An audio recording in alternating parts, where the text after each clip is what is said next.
नमस्कार दोस्तों, किताबी दुनिया के चैनल पर आप सभी का स्वागत है। आज पेश है लियो टॉलस्टॉय जी की कहानी कितनी ज़मीन। तो आइए सुनते हैं कितनी ज़मीन।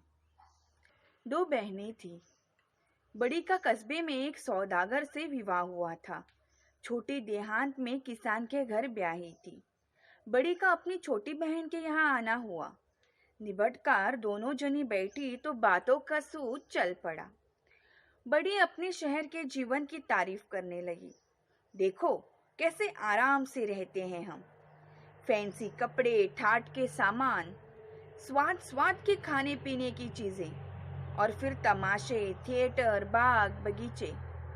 छोटी बहन को बात लग गई। अपनी बारी पर उसने सौदागर की जिंदगी को हे बताया और किसान का पक्ष लिया।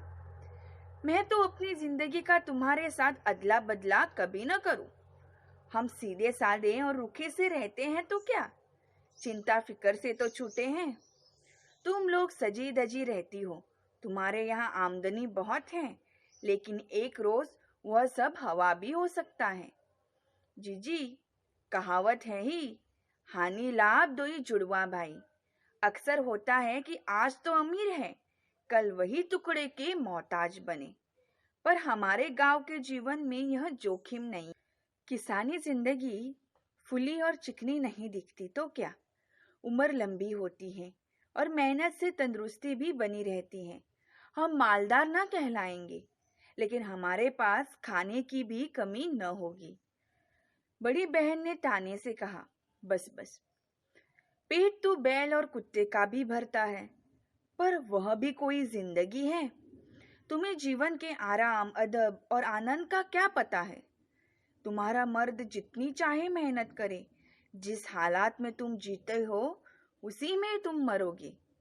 वही चारों तरफ गोबर, भूस, मिट्टी, और यही तुम्हारे बच्चों की किस्मत में बदा है। छोटी ने कहा, तो इसमें क्या हुआ। हाँ, हमारा काम चिकना चुपड़ा नहीं है, लेकिन हमें किसी के आगे झुकने की भी जरूरत नहीं है। शहर में तुम हजार लालच से घिरी रहती हो। आज नहीं तो कल की क्या खबर है। कल तुम्हारे आदमी को पाप को लोभ, जुआ, शराब और दूसरी बुराइयां फंसा सकती हैं। तब घड़ी भर में सब बर्बाद हो जाएगा। क्या ऐसी बातें अक्सर होती नहीं हैं? घर का मालिक दीना ओसरे पर पड़ा औरतों की यह बात सुन रहा था। उसने सोचा कि बात तो खरी है। बचपन से माँ धरती की सेवा में हम इतने लगे रहते हैं कि कोई व्यर्थ की बात हमारे मन में घर नहीं कर पाती। बस है तो मुश्किल एक, वह यह कि हमारे पास जमीन काफी नहीं है। जमीन खूब हो तो मुझे किसी का परवाह न रहे, चाहे शैतान ही क्यों ना हो। वही कोने में शैतान दुबका बैठा था। उसने सब कुछ सुना। वह खुश था। किसान की बीवी ने गांव की बढ़ाई करके अपने आदमी को डिंग पर चढ़ा दिया। देखो ना, कहता था कि जमीन खूब हो तो चाहे फिर शैतान भी आ जाए तो परवाह नहीं। शैतान ने मन में कहा कि अच्छा हजरत, यही फैसला सही। मैं तुमको काफी जमीन दूंगा और देखना है कि उसी से तुम मेरे चुंगुल में होते हो कि नहीं। गांव के पास ही जमींदारी की मालकिन की कोठी थी। कोई 300 एकड़ उनकी जमीन थी। उनके सामने आसमियों के साथ बड़े अच्छे संबंध रहते आए थे, लेकिन उन्होंने एक कारिंदा रखा जो पहले फौज में रहा था। उसने आकर लोगों पर जुर्माने ठोकरे शुरू कर दिए। दीना का यह हाल था कि वह बहुतेरा करता, पर कभी तो उसका बैल जमींदारी की चरी में पहुंच जाता, कभी गाय बगिया में चरती पाई जाती, और नहीं तो उनकी रखाई हुई घास में बछिया बछड़ा ही जा मुंह मारते। हर बार दीना को जुर्माना उठाना पड़ता।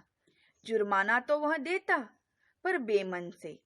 वह कुनमुनाता और चिढ़ा हुआ सा घर पहुंचता और अपनी सारी चीड़ घर में उतारता। पूरे मौसम कारिंदे की वजह से उसे ऐसा त्रास भुगतना पड़ा। अगले जाड़ों में गांव में खबर हुई कि मालकिन अपनी जमीन बेच रही है और मुंशी इकराम अली से सौदे की बातचीत चल रही है। किसान ने सुनकर चौकन्ने हुए। उन्होंने सोचा कि मुंशी जी की जमीन होगी तो वह जमींदार के कारिंदे से भी ज्यादा सख्ती करेंगे और जुर्माने चढ़ावेंगे, और हमारे तो गुजर बसर इसी जमीन पर है। यह सोचकर किसान मालकिन के पास गए। कहा कि मुंशी जी को जमीन न दीजिए, हम उससे बढ़ती कीमत पर लेने को तैयार हैं। मालकिन राजी हो गई। तब किसानों ने कोशिश की कि हम मिलकर गांव पंचायत की तरफ से वह सब जमीन पर जांच से, ताकि वह सभी की बनी रहे। 2 बार इस पर विचार करने को पंचायत जुड़ी पर फैसला न हुआ। असल में शैतान की सब करतूत थी। उसने उनके बीच फूट डाल दी थी। बस तब वे मिलकर किसी एक मत पर आ ही नहीं सके। तय हुआ कि अलग अलग करके ही वह जमीन ले ली जाए, हर कोई अपने बित्ते के हिसाब से ले। मालकिन पहले की तरह इस बात पर भी राजी हो गई। इतने में दीना को मालूम हुआ कि एक पड़ोसी इकट्ठी 50 एकड़ जमीन ले रहा है और जमींदारिन राजी हो गई है कि आधा रुपया अभी नकद ले ले, बाकी साल भर बाद चुकता हो जाएगा। दीना ने अपनी स्त्री से कहा कि और जने जमीन खरीद रहे हैं, हम भी 20 या इतने एकड़ जमीन ले लेनी चाहिए। जीना वैसे भार हो रहा है और वह कारिंदा जुर्माने पर जुर्माने करके हमें बर्बाद ही कर देगा। उन दोनों ने मिलकर विचार किया कि किस तरकीब से जमीन खरीदी जाए। 100 कलदार तो उनके पास बचे हुए रखे थे। एक उन्होंने उम्र पर पायात अपना बछड़ा बेच डाला, कुछ माल बंधक रखा, अपने बड़े बेटे को मजदूरी पर चढ़ाकर उसकी नौकरी के मध्य कुछ रुपया पेशगी ले लिया, बाकी बचा अपनी स्त्री के भाई से उधार ले लिया। इस तरह कोई आधी रकम उन्होंने इकट्ठी कर ली। इतना करे दीना ने एक 40 एकड़ जमीन का टुकड़ा पसंद किया, जिसमें कुछ हिस्से में दरख्त भी खड़े थे। मालकिन के पास उसका सौदा करने पहुंचा। सौदा पट गया और वहीं के वहीं नकद उसने साई दे दी। फिर कस्बे में जाकर लिखापढ़ी पक्की कर ली। अब दीना के पास अपनी निजी जमीन थी। उसने बीज खरीदा और इसे अपनी जमीन पर बोया। इसी तरह वह अब खुद जमींदार हो गया। इस तरह दीना काफी खुशहाल था। उसके संतोष में कोई कमी न रहती, अगर बस पड़ोसियों की तरफ से उसे पूरा चैन मिल सकता।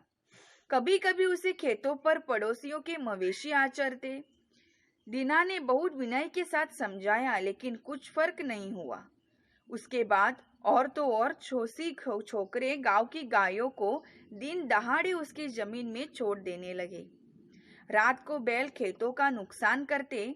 दीना ने उनको बार बार निकलवाया और बार बार उसने उनके मालिकों को माफ किया। एक अरसे तक वह धीरज रखे रहा और किसी के खिलाफ कार्रवाई नहीं की। लेकिन कब तक? आखिर उसका धीरज टूट गया और उसने अदालत में दरख्वास्त दी। मन में जानता तो था कि मुसीबत की वजह असली यह है कि और लोगों के पास जमीन की कमी है। जानबूझकर दीना की सताने की मंशा किसी की नहीं है। लेकिन उसने सोचा कि इस तरह मैं नरमी दिखाता जाऊंगा तो वे लोग शह पाते जाएंगे और मेरे पास जितना है सब बर्बाद कर देंगे। नहीं, उनको एक सबक सिखाना चाहिए। सो उसने ठान ली। एक सबक दिया, दूसरा। नतीजा यह कि 2-3 किसानों पर अदालत से जुर्माना हो गया। इस पर तो आस पड़ोस के लोग दीना से किना रखने लगे। अब कभी कभी जानबूझकर भी तंग करने लगे। अपने मवेशी उसके खेत में छोड़ देने लगे।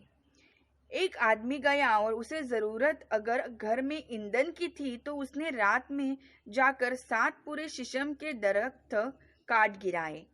दीना ने सवेरे घूमते हुए देखा कि पेड़ कटे हुए पड़े हैं। वे धरती से सटे हैं और उनकी जगह खड़े टूट मानो दीना को चिढ़ा रहे हैं। देखकर उसको तैश आ गया। उसने सोचा कि अगर दुष्ट ने एक यहाँ का तो दूसरा दूर का पेड़ काटा होता तो भी गनीमत थी, लेकिन कम्भक ने आसपास के सब पेड़ काटकर बगिया को वीरान कर दिया। पता लगे तो खबर लिए बिना न छोड़ूं। उसने जानने के लिए सिर खुजलाया कि यह करतूत किसकी हो सकती है, और आपस में कहा सुनी और तेजा तेजी से के सिवा कुछ नतीजा न निकला। तो भी उसे मन में पक्का विश्वास हो गया कि धन्नू ने यह किया है और जाकर रपट लिखा दी।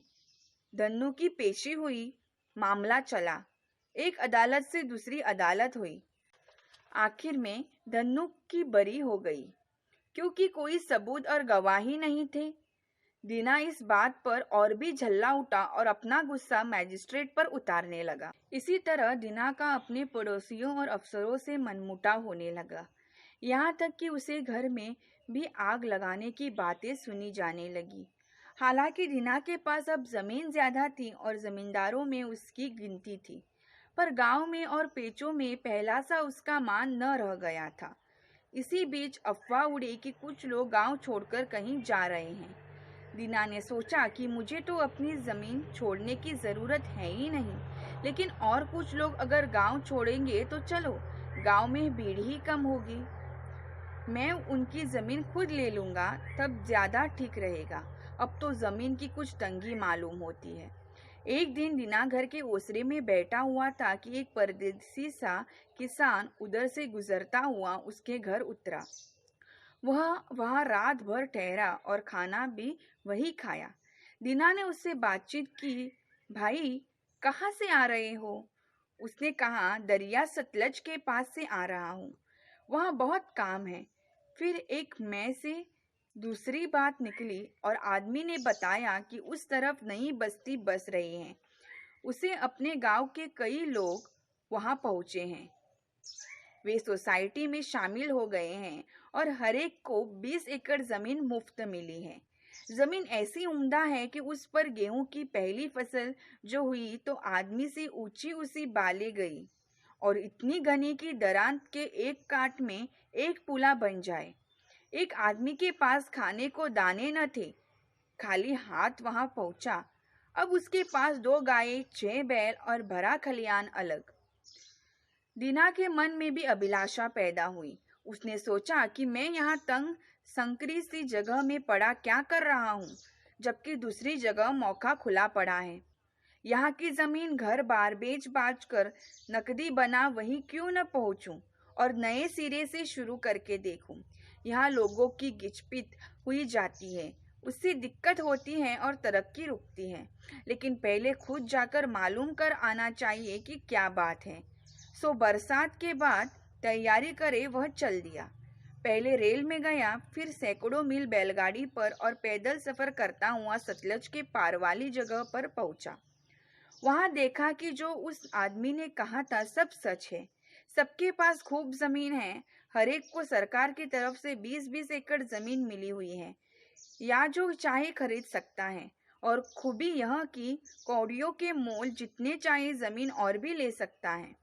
सब जरूरी बातें मालूम करे दीना जाड़ों से पहले पहल घर लौट आया। आकर देश छोड़ने की बात सोचने लगा। नफे के साथ उसने सब जमीन बेच डाली, घर मकान मवेशी डंगर सबकी नकदी बना ली और पंचायत से इस्तीफा दे दिया और सारे कुनबे को साथ लेकर सतलज पार के लिए रवाना हो गया। दीना परिवार के साथ उस जगह पहुंच गया। जाते ही एक बड़े गांव की पंचायत में शामिल होने की अर्जी दी। पंचों की उसने खूब खातिर की और दावतें दी।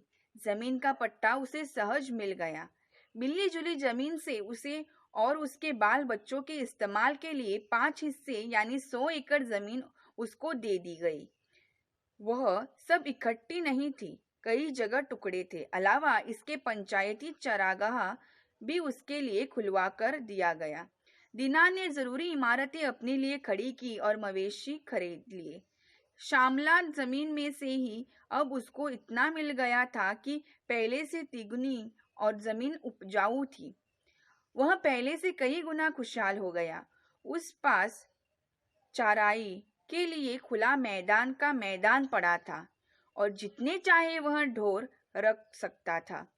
पहले तो वहां जमने में और मकान वकान बनवाने का उसे रस रहा। वह अपने से खुश था और उसे गर्व मालूम होता था। पर जब वह इस खुशहाली का आदी हो गया तो उसे लगने लगा कि यहाँ भी जमीन काफी नहीं है, और होती तो अच्छा होता। पहले साल उसने गेहूं बोआया और जमीन ने अच्छी फसल दी। वह फिर गेहूं ही बोते जाना चाहता था, पर उसे लिए और पड़ती जमीन काफी न थी। जो एक बार फसल दे चुकी थी, वह उसी तरफ एक साथ दोबारा गेहूं नहीं देती थी। 1 या 2 साल उससे गेहूं ले सकते थे, फिर जरूरी होता कि धरती को आराम दिया जाए। बहुत लोग ऐसी जमीन चाहने वाले थे, लेकिन सबके लिए आती कहाँ से? इससे बदाबदी और खिंचातानी होती थी। जो संपन्न थे वे गेहूं उगाने के लिए जमीन चाहते थे। जो गरीब थे वे अपनी जमीन से जैसे तैसे पैसा वसूल करना चाहते थे, ताकि टैक्सी वगैरह अदा कर सके। दीना और गेहूं बोना चाहता था, इसीलिए 1 साल के लिए किराए पर उसने और जमीन ले ली। खूब गेहूं बोया और फसल भी खूब हुई। लेकिन जमीन गांव से दूर पड़ती थी और गल्ला मिलों दूर से गाड़ी में भर भर कर लाना होता था। कुछ दिनों बाद दीना ने देखा कि कुछ बड़े बड़े लोग अलग फार्म डाल कर रहते हैं और वह खूब पैसा कमा रहे हैं। उसने सोचा कि अगर मैं इकट्ठी कायमी जमीन ले लूं और वहीं घर बसा कर रहूं तो बाद ही दूसरी हो जाए। इस तरह इकट्ठा और कायमी जमीन खरीदने का सवाल बार बार उसके मन में उठने लगा। 3 साल इस तरह निकल गए। दीना जमीन किराए पर लेता और गेहूं बोता। मौसम ठीक गए, काश्त अच्छी हुई और उस पास माल जमा होने लगा। वह इसी तरह संतोष में बढ़ता जा सकता था। लेकिन हर साल और लोगों से जमीन किराए पर लेने और उसके लिए कोशिशें और सिरदर्दी करने के काम से वह थक गया था। जहां जमीन अच्छी होती वहीं लेने वाले दौड़ पड़ते। इससे बहुत चौकस चौकन्ना और होशियार न रहा जाता तो जमीन मिलना असंभव था। यह एक परेशानी की बात थी। तीसरे साल ऐसा हुआ कि दीना ने एक महाजन के साजे में कुछ काश्तकारों से एक जमीन किराए में ली। जमीन गोड़ कर तैयार हो चुकी थी कि कुछ आपस में तनातनी हो गई और किसान लोग झगड़ा लेकर अदालत पहुंचे। अदालत से फिर मामला बिगड़ गया और की कराई मेहनत बेकार गई। दीना ने सोचा कि अगर कहीं जमीन मेरी कायमी मिल्कियत की होती तो मैं आजाद होता और क्यों यहाँ पचड़ा बनता और बखेड़ा बनता। उस दिन से वह जमीन के लिए निगाह रखने लगा। आखिर एक किसान मिला जिसने 1,000 जमीन खरीदी थी, लेकिन पीछे उसकी हालत संभल न सकी। अब मुसीबत में पड़कर वह उसे सस्ती देने को तैयार था। दीना ने बात उससे चलाई और सौदा करना शुरू किया। आदमी मुसीबत में था, इससे दीना भाव दर में कमी करने लगा। आखिर कीमत 1,000 रुपये तय पाई। कुछ नगद दे दिया जाए, बाकी फिर। सौदा पक्का हो गया था कि एक सौदागर अपने घोड़े के दाने पानी के लिए उसे घर के आगे ठहरा। उससे दीना की बातचीत जो हुई तो सौदागर ने कहा कि मैं नर्मदा नदी के उस पार से चला आ रहा हूँ। वहाँ 1500 एकड़ उम्दा जमीन कुल 500 रुपये में मैंने खरीदी थी। सुनकर दीना ने उससे और सवाल पूछे। सौदागर ने कहा, बात यह है कि अफसर चौधरी से मेल मुलाकात करने का हुनर चाहिए। 100 से ज्यादा रुपये तो मैंने रेशमी कपड़े और गलीचे देने में खर्च किए होंगे। फिर शराब, फल, मेवों की डालियां, चाय सेट वगैरह के उपहार अलग। नतीजा यह कि फी एकड़ मुझे जमीन आनों के भाव पड़ गई। कहकर सौदागर ने अपने दस्तावेज सब दीना के सामने कर दी। फिर कहा, जमीन एन नदी के किनारे है और सारे का सारा किता इकट्ठा है। उपजाऊ इतना कि क्या पूछो। दीना ने इस पर उत्साहता पूर्वक सौदागर से सवाल पर सवाल किए। उसने बताया, वहाँ इतनी जमीन है, इतनी कि तुम महीनों चलो तो पूरी न हो। वहाँ के लोग ऐसे सीधे हैं जैसे भेड़ और जमीन समझो, मुफ्त के भाव ले सकते हो। दीना ने सोचा, यह ठीक रहेगा। भला भला मैं अब 1,000 एकड़ के लिए 1,000 रुपया क्यों फंसाऊं? अगर वहां जाकर इतना रुपया जमीन में लगाऊं तो यहाँ से कई गुनी ज्यादा जमीन मुझे पड़ जाएगी। दीना ने पूछताछ की कि उस जगह कैसे जाया जाए। सौदागर ने सब बतला दिया। वह चला गया तो दीना ने भी अपनी तैयारी शुरू की। बीवी को कहा कि घर देखना भालना और खुद एक आदमी साथ ले यात्रा को निकल पड़ा। रास्ते में एक शहर में ठहर कर वहां से चाय के डब्बे, शराब और इसी तरह और उपहार की चीजें जो सौदागर ने बताई थी ले ली। फिर दोनों बढ़ते गए, चलते चलते आखिर 7वें रोज वहां पहुंचे जहां से कौल लोगों की बस्ती शुरू होती है। उसने देखा कि सौदागर ने जो बात बताई थी वह सही थी। दरिया के पास जमीन ही जमीन थी, सब खाली। ये लोग उससे काम न लेते थे। कपड़े या सिरकी के तंबू में रहते, शिकार करते, मवेशी पालते और ऐसे ही मौज करते थे। ने रोटी बनाने जानते थे, न अनाज उगाना सीखा था। दूध का छाछ मठा बनाते, पनीर बनाते और उसे एक तरह की शराब भी तैयार कर लेते। ये सब काम औरतें करती। मर्द खाने पीने और फुर्सत के वक्त चैन की बंसी बजाने में रहते।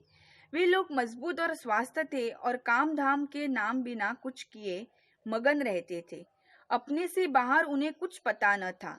पढ़ना लिखना जानते नहीं थे और हिंदी तक नहीं जानते थे, पर थे भले सीधे स्वभाव के। दीना को देखते ही वे अपने तंबाऊ से निकल आए और उसके चारों तरफ जमघट लगाकर खड़े हो गए। उनमें से एक दुभाषिए की मार्फत दीना ने बताया कि मैं जमीन के खातिर आया हूँ। वे लोग बड़े खुश मालूम हुए। बड़ी आवभगत के साथ वे उसे अपने अच्छे से अच्छे डेरे में ले गए। वहां कालीन पर बिछे गद्दे पर बिठाया और खुद नीचे चारों ओर घिसकर बैठ गए। उसे पीने को चाय दी और दारू भी। उसकी मेहमानी में बढ़ बढ़कर दावत हुई। दीना ने भी गाड़ी में से अपने पास से भेंट की चीजें निकाली और सबको थोड़ी थोड़ी चाय बांटी। कोल लोग बड़े खुश थे। उन्होंने आपस में ये अजनबी की बाबत खूब चर्चा की। फिर दुभाषिए से कहा कि मेहमान को सब समझा दो। दुभाषिए ने कहा कि ये लोग कहना चाहते हैं कि हम आपके आने से खुश हैं। हमारे यहाँ का कायदा है कि मेहमान के खातिर जो हमसे बन सके करे। आपकी कृपा के हम कृतज्ञ हैं। बतलाइए कि हमारे पास कौन सी चीज है जो आपको सबसे पसंद है, ताकि हम उसी से आपकी खातिर कर सके। दीना ने जवाब दिया कि जिस चीज को देखकर मैं बहुत खुश हूँ वह आपकी जमीन है। हमारे यहाँ जमीन की कमी है और वह उपजाऊ भी इतनी नहीं है, लेकिन यहाँ उसका कोई पार नहीं है और वह जमीन उपजाऊ भी खूब है। मैंने तो अपनी आंखों से यहाँ जैसी धरती दूसरी देखी नहीं। दुभाषिए ने दीना की बात अपने लोगों को समझा दी। कुछ देर वे आपस में सलाह करते रहे। दीना समझ नहीं सकता कि वे क्या कह रहे हैं, लेकिन उसने देखा कि वे बहुत खुश मालूम होते हैं, बड़े हंस रहे हैं और जोर जोर से बोल रहे हैं। अनंतर वे चुप हुए और दीना की तरफ देखने लगे।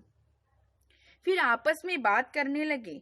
मालूम पड़ा कि जैसे उनमें कुछ दुविधा है। दीना ने पूछा कि उन लोगों में अब किस बात की अटक है। दुभाषिए ने बताया कि उनमें कुछ की राय है कि सरदार से जमीन देने के बारे में और पूछ लेना चाहिए। गैर हाजिरी में कुछ कर डालना ठीक नहीं है। दूसरों का ख्याल है कि इस बात में सरदार के लौटने की राह देखने की जरूरत नहीं है, जरा सी तो बात है। यह विवाद चल रहा था कि एक आदमी बड़ी सी बालदार टोपी पहने वहां आ पहुंचा। सब चुप होकर उसके सम्मान में खड़े हो गए। दुभाषिए ने कहा कि यही हमारे सरदार हैं। दीना ने फौरन अपने सामान में से एक बढ़िया लबाद निकाला और चाय का एक बड़ा डिब्बा और अन्य चीजें सरदार को भेंट की। सरदार ने भेंट स्वीकार की और अपने आसन पर आ बैठा। बैठते ही कोल लोगों ने उससे कहना शुरू किया। सरदार कुछ देर सुनता रहा, फिर उसने उन्हें चुप करने का इशारा किया। उसे बात दीना की तरफ मुखातिब होकर हिंदुस्तानी में कहा, इन भाइयों ने जो कहा ठीक है, जितनी जमीन चाहे चुन लो, हमारे यहाँ उसका घाटा नहीं है। दीना ने सोचा कि मैं मन चाहे जितनी जमीन कैसे ले सकता हूँ। पक्का करने के लिए दस्तावेज वगैरह भी तो चाहिए, नहीं तो जैसे आज उन्होंने कह दिया कि यह तुम्हारी है, पीछे वैसे ही उसे ले भी सकते हैं। प्रकट में उसने कहा, आपकी दया के लिए मैं कृतज्ञ हूँ। आपके पास बहुत धरती है और मुझे थोड़ी सी चाहिए, लेकिन मुझे भरोसा होना चाहिए कि मेरा अपना छोटा टुकड़ा कौन सा है और यह कि वह मेरा ही है। क्या ऐसा नहीं हो सकता कि जमीन को नाप लिया जाए और उतना टुकड़ा फिर मेरे हवाले कर दिया जाए? मरना जीना ईश्वर के हाथ है और संसार में यही चक्कर चलता है। आप दयावान लोग तो मुझे यह देते हैं, पर हो सकता है कि पीछे आपकी औलाद उसको वापस लेना चाहे तब। सरदार ने कहा, तुम्हारी बात ठीक है, जमीन तुम्हारे हवाले ही कर दी जाएगी। दीना ने कहा, सुना है यहाँ एक सौदागर आया था, उसको भी आपने जमीन दी थी और उस बाबत कागज पक्का कर दिया था। वैसे ही मैं चाहता हूँ कि कागज पक्का हो जाए। सरदार समझ गया, बोला, हाँ जरूर, यह तो आसानी से हो सकता है। हमारे यहाँ एक मुंशी है, कस्बे में जाकर लिखा पढ़ी कर ली जाएगी और रजिस्ट्री हो जाएगी। दीना ने पूछा, कीमत की दर क्या होगी? हमारी दर तो एक ही है, एक दिन के 1,000 रुपये। दीना समझा नहीं, बोला, दिन दिन का हिसाब यह कैसा है? यह बताइए कितने एकड़? सरदार ने कहा, यह सब गिनना गिनाना हमसे नहीं होता, हम तो दिन के हिसाब से बेचते हैं। जितनी जमीन एक दिन में पैदल चलकर तुम नाप डालो वही तुम्हारी, और कीमत है ही दिन भर की 1,000। दीना अचरज में पड़ गया, कहा, एक दिन में तो बहुत सी जमीन को घेरा जा सकता है। सरदार हंसा, बोला, हाँ क्यों नहीं, बस वह सब तुम्हारी, लेकिन एक शर्त है, अगर तुम उसी दिन उसी जगह न आ गए जहाँ से चले थे तो कीमत जब्त समझी जाएगी। लेकिन मुझे पता कैसे चलेगा कि मैं इस जगह से चला था? क्यों, हम सब साथ चलेंगे और जहाँ तुम ठहरने को कहोगे ठहरे रहेंगे।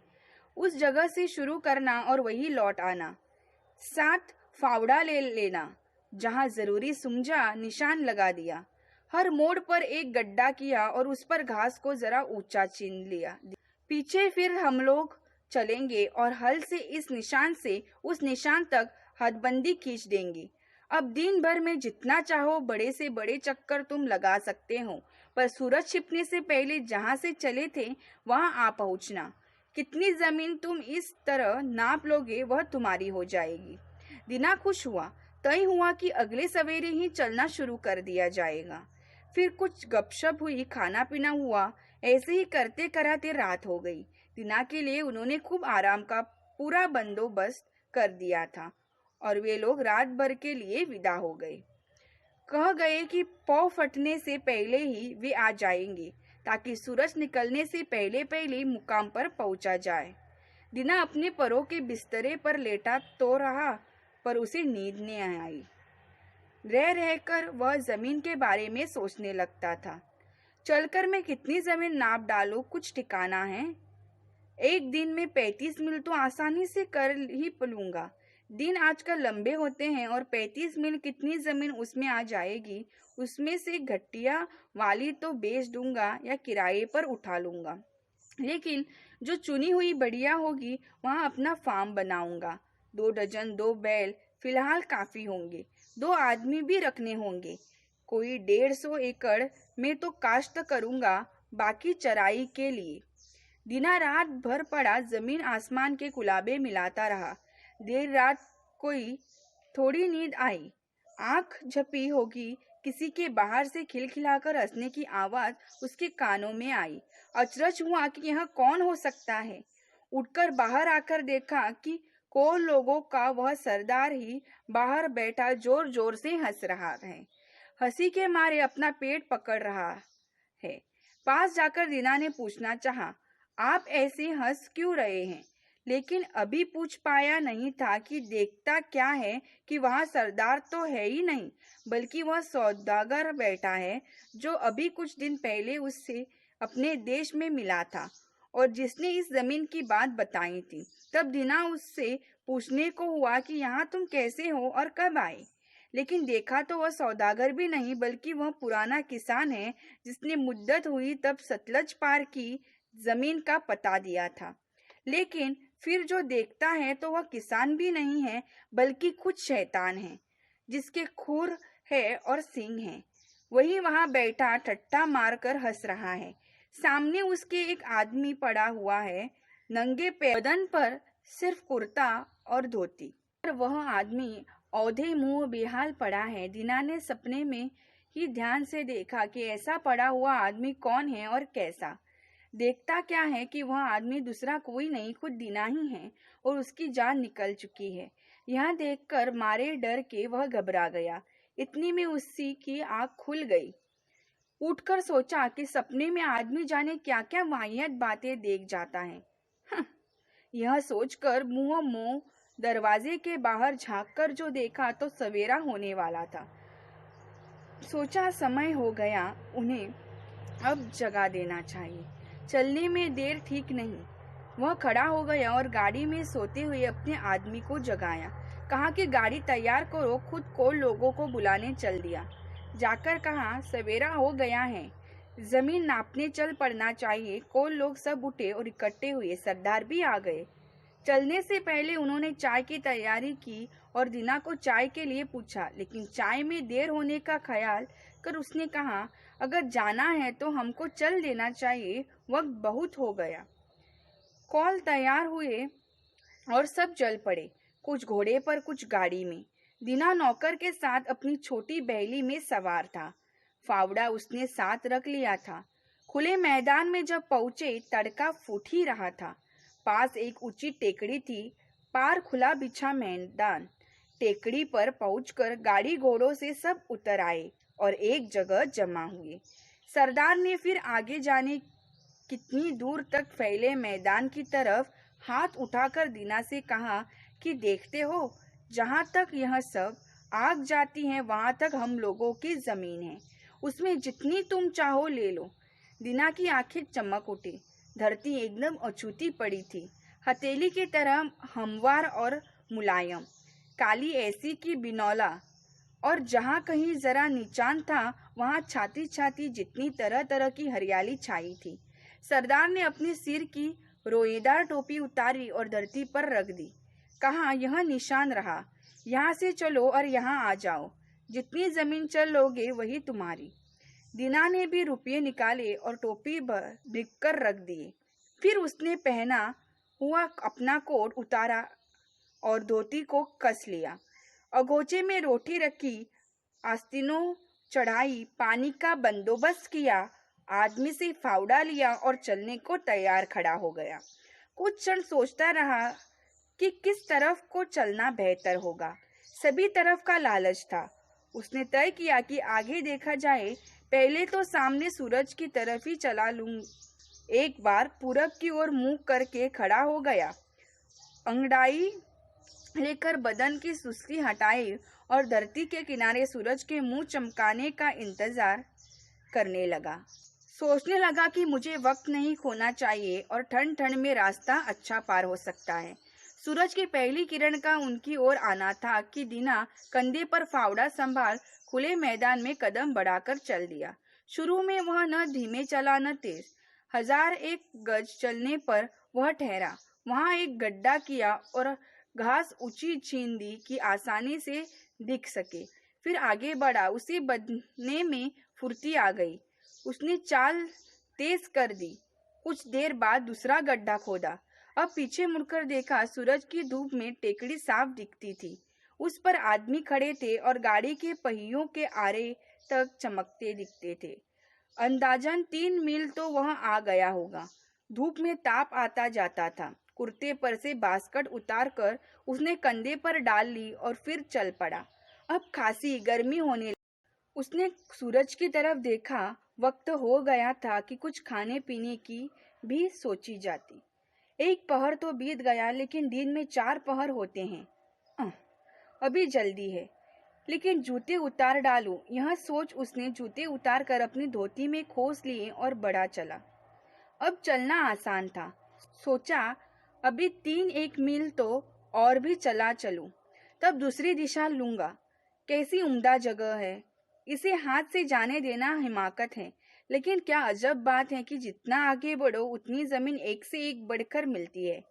कुछ देर वह सीधा बढ़ा चला, फिर पीछे मुड़कर देखा तो टेकड़ी मुश्किल से दिख पड़ती थी और उस पर के आदमी रेंगती चींटी से मालूम होते थे और वहां धूप में जाने क्या कुछ चलता हुआ सा दिख पड़ता था। दीना ने सोचा, ओह मैं इधर काफी बढ़ आया हूँ, अब लौटना चाहिए। पसीना बेहद आ रहा था और प्यास भी लग आई थी।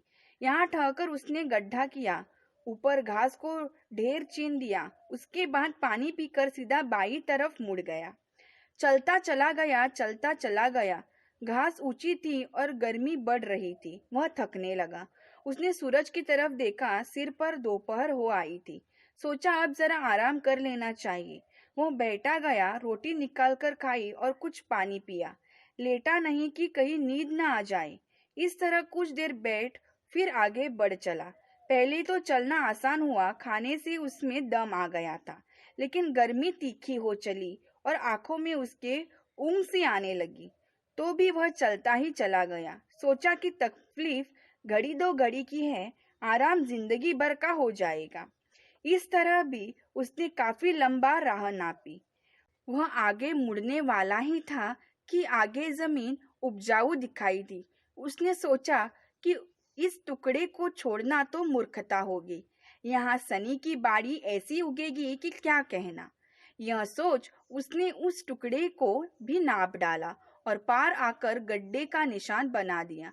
फिर दूसरी तरफ मुड़ा, जो टेकड़ी की तरफ देखा तो ताप के मारे हवा कांपती सी मालूम हुई। उस कंपी के धुंधकारे में से वह टेकड़ी की जगह मुश्किल से चीन पड़ती। दीना ने सोचा कि क्षेत्र की ये दो भुजाएं मैंने ज्यादा नाप डाली हैं, अब इधर कुछ कम ही रहने दूं। वह तेज कदमों से तीसरी तरफ बढ़ा। उसने सूरज को देखा। सूरज कोई 2/3 अपना चक्कर काट चुका था। मुकाम से अभी वह 10 मील दूर था। उसने सोचा कि छोड़ा जाने भी दो। मेरी जमीन की एक बाजू छोटी रह जाएगी तो छोटी सही, लेकिन अब सीधी लकीर में मुझे वापस चलना चाहिए। जो ऐसे कहीं दूर निकल गया तो बाजी गई। अरे इतनी ही जमीन क्या थोड़ी है।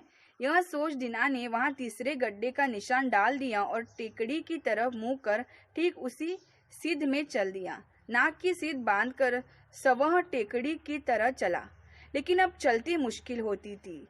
धूम उसका सत ले चुकी थी। नंगे पैर जगह जगह कट और छिल गए थे और टांगे जवाब दे रही थी। जरा आराम करने का उसका जी हुआ, लेकिन यह कैसे हो सकता है। सूरज छिपने से पहले उसे वहां पहुंच जाना था। सूरज किसी की बाट देखता बैठा नहीं रहता, वह पल पल नीचे डल रहा था। उसके मन में सोच होने लगा कि मुझसे बड़ी भूल हुई। मैंने इतने पैर पसारे क्यों? अगर कहीं वक्त तक न पहुंचा तो? उसने फिर टेकड़ी की तरफ देखा, फिर सूरज की तरफ। मुकाम से अभी वह दूर था और सूरज धरती के पास झुक रहा था। दीना जी तोड़ चलने लगा। चलने से सांस फूलती और कठिनाइयां होती थी, लेकिन तेज पर तेज कदम वह रखता गया। बड़ा चला, लेकिन जगह अब भी दूर बनी थी। यह देख उसने भागना शुरू किया।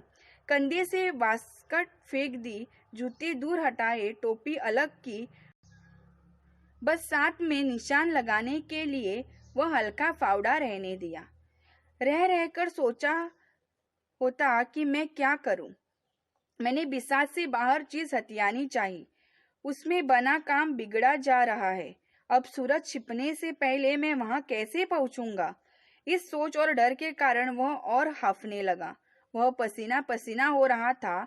धोती गीली होकर चिपकी जा रही थी और मुंह सूख गया था, लेकिन फिर भी वह भागता ही जाता था। छाती उसकी लोहार की धोखनी की तरह चल उठी। दिल भीतर हथौड़ी की चोट सा धड़कने लगा। उधर टांगे बेबस हुई जा रही थी। दीना को डर हुआ कि इस थकान के मारे कहीं गिरकर ढेर ही न हो जाए। हाल यह था, पर रुक वह नहीं सका। इतना भागकर भी अगर मैं जब रुकूंगा तो वे सब लोग मुझ पर हंसेंगे और बेवकूफ बनाएंगे। इसलिए उसने दौड़ना न छोड़ा, दौड़े ही गया। आगे कौन लोगों की आवाज सुन पड़ती थी। वे उसको जोर जोर से कहकर बुला रहे थे। इन आवाजों पर उसका दिल और सुलग उठा। अपनी आखिरी ताकत समेट वह दौड़ा। सूरज धरती से लगा जा रहा था। तिरछी रोशनी के कारण वह खूब बड़ा और लहू सा लाल दिख रहा था। वह अब डूबा। सूरज बहुत नीचे पहुंच गया था, लेकिन दीना भी जगह के बिल्कुल किनारे आ लगा था। टेकड़ी पर हाथ हिलाकर बढ़ावा देते हुए कोई लोग उसे सामने दिखाई देते थे। अब तो जमीन पर रखी वह टोपी भी दिखने लगी, जिस पर उसकी रकम भी रखी थी। वहां बैठा सरदार भी दिखाई दिया, वह पेट पकड़े हंस रहा था। दीना को सपने की याद हो आई। उसने सोचा कि हाय, जमीन तो काफी नाप डाली है, लेकिन क्या ईश्वर मुझे उसको भोगने के लिए बचने देगा? मेरी जान तो गई दिखती है, मैं मुकाम तक अब नहीं पहुंच सकूंगा। दीना ने हसरत भरी निगाह से सूरज की तरफ देखा। सूरज धरती को छू चुका था। वह बची कुची अपनी शक्ति से आगे बढ़ा, कमर झुकाकर भागा, जैसे कि टांगे साथ न देती हो। टेकड़ी पर पहुंचते पहुंचते अंधेरा हो आया था। उसने ऊपर देखा, सूरज छिप चुका था। उसके मुंह से एक चीख सी निकल आई, ओ, मेरी सारी मेहनत व्यर्थ गई। यह सोचकर वह थमने को हुआ, लेकिन उसे सुन पड़ा कि खड़े हैं और उन्हें सूरज अब भी दिख रहा होगा। सूरज छिपा नहीं है, अगरचे मुझको नहीं दिखता। यह सोचकर उसने लंबी सांस खींची और टेकड़ी पर आंख मूंद कर दौड़ा। चोटी पर अभी धूप थी। पास पहुंचा और सामने टोपी देखी। बराबर सरदार बैठा, वही पेट पकड़े हंस रहा था। दीना को फिर अपना सपना याद आया और उसके मुंह से चीख निकल पड़ी। टांगों ने जवाब दे दिया। वो मुंह के बल आगे को गिरा और उसके हाथ टोपी तक जा पहुंचे। खूब खूब, सरदार ने कहा। देखो, उसने कितनी जमीन ले ली। दीना का नौकर दौड़ आया और उसने मालिक को उठाना चाहा, लेकिन देखता क्या है कि मालिक के मुंह से खून निकल रहा है। दीना मर चुका था। कौल लोग दया से और व्यंग से हंसने लगे। नौकर ने फावड़ा लिया और दीना के लिए कब्र खोदी और उसमें लिटा दिया। सिर से पांव तक कुल 6 फुट जमीन उसे काफी हुई। यह कहानी यहीं समाप्त होती है। अगर आपको यह कहानी पसंद आई तो इसे लाइक ज़रूर कीजिएगा और अपने दोस्तों के साथ शेयर भी ज़रूर कीजिएगा। धन्यवाद।